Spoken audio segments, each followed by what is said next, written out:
Mesdames, Messieurs, bonsoir et bienvenue sur Desports TV, la chaîne qui vous ouvre les portes de l'information sportive ici et partout. Il est 20h, le point sur l'actualité.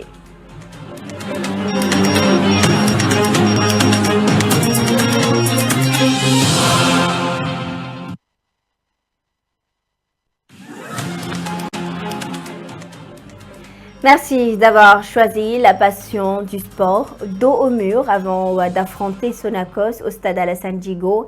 Pékin a sorti le match qu'il fallait pour se faire pardonner par son public.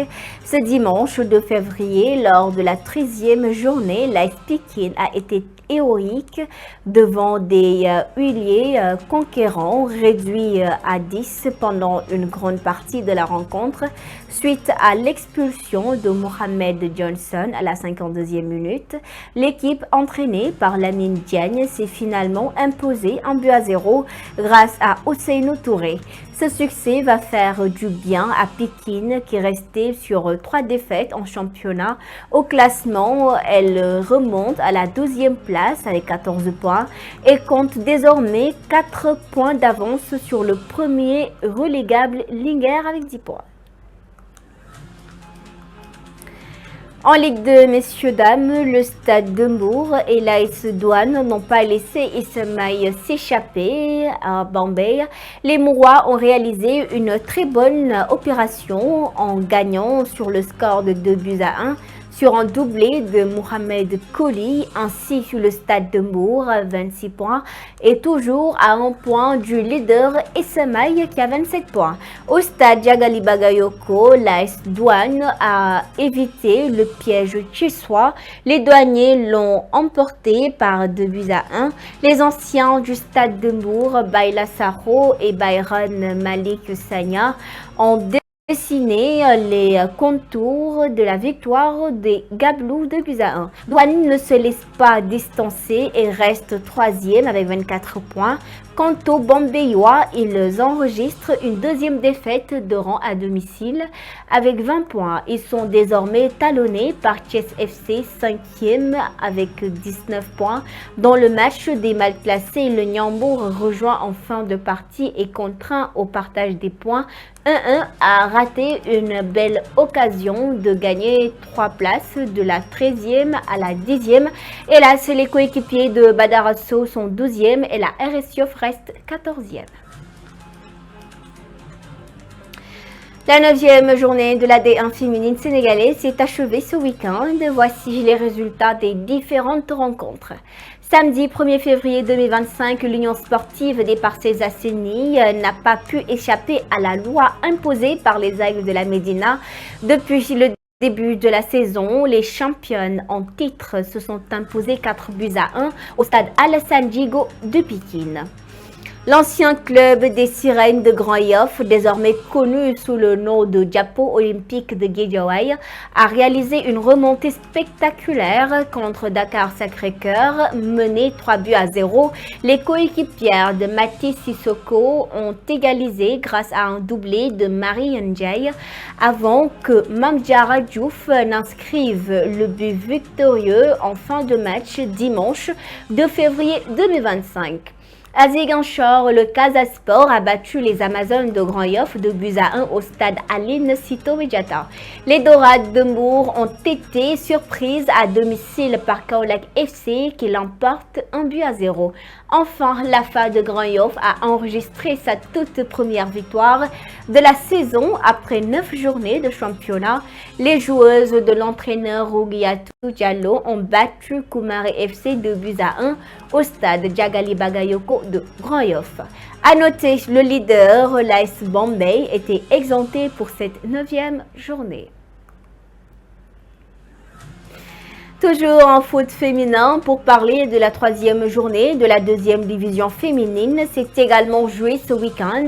Voici les résultats des 2 poules. Dans la poule A, le derby du Sud a été largement remporté par l'Olympique de Ziguinchor, qui s'est imposé 3-0 face à Issemaï de Bignona au stade Aline Sitoé Diatta de Ziguinchor. Baobab de Tambacounda a pris le dessus sur l'AS Kolda grâce à une victoire sur le score de 1-0 au stade régional de Tambacounda.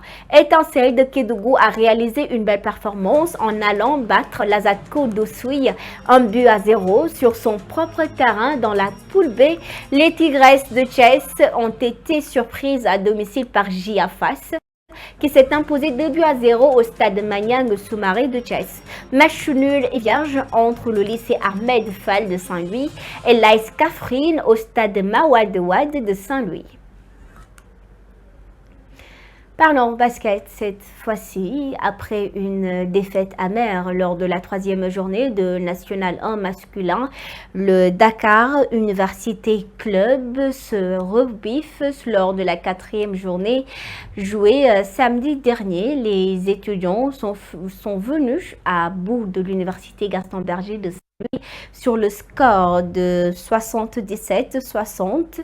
Le coach parti Adjivon revient sur le match, le début de saison de son équipe et ses ambitions dans cette première partie de championnat.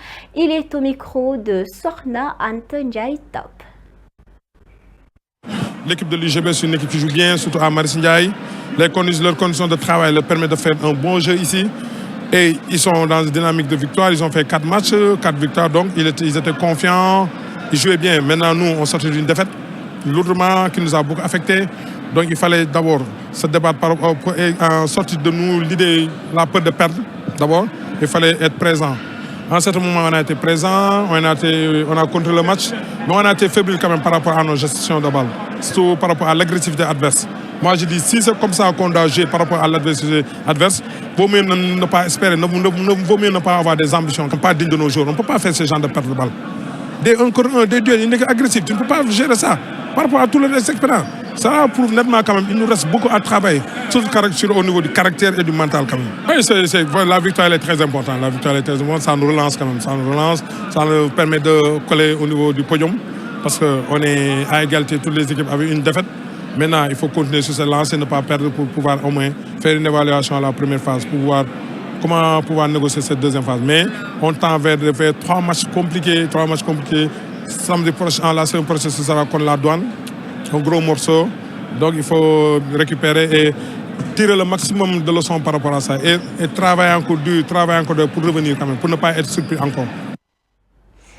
Toujours en national 1 masculin du basketball, la RS Yoff a renoué avec le succès en s'imposant contre Port Autonome de Dakar. Lors de la 4e journée ce week-end, une victoire importante qui permet à la formation yoffoise de se relancer dans la course du maintien. La MVP de la rencontre, Ahmed Diop, avec 14 points marqués et coach Malang Djiba, se livre au micro de Ney Kamara. On est content, vous devez les gagner. Vous savez tous qu'on vient de sortir d'un match qui a été très dur contre Asfa. Malheureusement, on a perdu le match. Du coup, on avait cette opportunité pour nous rattraper. On a saisi notre chance. Depuis la semaine passée, la coach a mis l'accent sur la défense. Donc on est venu, on a joué ce qu'on a répété toute la semaine. C'est pas moi, c'est mes coéquipiers. Ils m'ont mis à l'aise, ils m'ont donné des passes. J'ai fait que shooter et driver à l'intérieur. Ouais, c'est une victoire importante pour l'opération maintien. Comme c'est notre première en première division, toutes les victoires sont bonnes à prendre. C'était un match compliqué, Il fallait qu'on se batte jusqu'au bout parce qu'on était avant le match, on était au même bilan, 2 défaites, 1 victoire chacune. Donc j'ai demandé à mes joueurs de se battre jusqu'à la fin, c'est ce qu'ils ont fait. Alhamdulillah, on a pu remporter les 2 points. Bien sûr, c'est une victoire très importante dans le maintien parce que c'est l'une des équipes dont on ne voulait pas perdre avec tout le respect qu'on a pour cette équipe. C'est une bonne équipe, c'est vrai, mais bon, on pensait avoir les arguments pour les gagner. Bon, alhamdulillah, on l'a fait. Je pense qu'un sursaut d'orgueil, et tactiquement, on a su rectifier parce que contre Asfa, on a pris beaucoup de tirs à 3 points. On a encaissé, si je ne me trompe pas, 13 tirs à 3 points. Ça fait beaucoup. Donc, on a su rectifier. Restons dans ces disciplines pour parler sport et santé. Une parfaite collaboration de la balle et Speak Up Africa pour lutter contre les maladies tropicales négligées. Ce samedi a été célébrée la 5e édition de la lutte contre le MTN au terrain de Mermoz. Amadou Galofal, président de la Basketball Africa League, s'exprime sur cette initiative au micro de Ney Kamara. Speak Up Africa s'engage beaucoup dans le domaine de la santé des communautés. D'ailleurs, c'est le deuxième événement que nous organisons en partenariat pour soulever une prise de conscience sur les maladies tropicales négligées. Je pense que le sport est un vecteur de développement et qui dit développement communautaire parle d'abord de santé.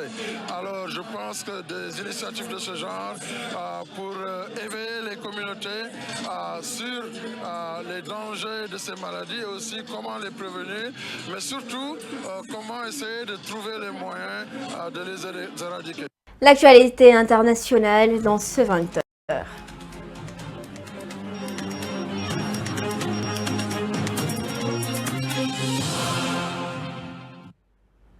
Mauvaise nouvelle pour Fodé Ballo-Touré, arrivé de l'AC Milan il y a quelques jours, le latéral gauche sénégalais qui a effectué ce week-end ses grands débuts sous les couleurs du Havre n'a pas terminé la rencontre contre Angers de Bamba Dieng et Ibrahima Niane. Le champion d'Afrique 2022 a été touché à la cheville sur un mauvais tacle dans une rencontre très houleuse entre les deux clubs. Il a quitté ses partenaires avant la demi-heure de jeu. Merci beaucoup d'avoir suivi ce journal. Merci à la régie. Je vous donne rendez-vous demain à la même heure. Bonsoir.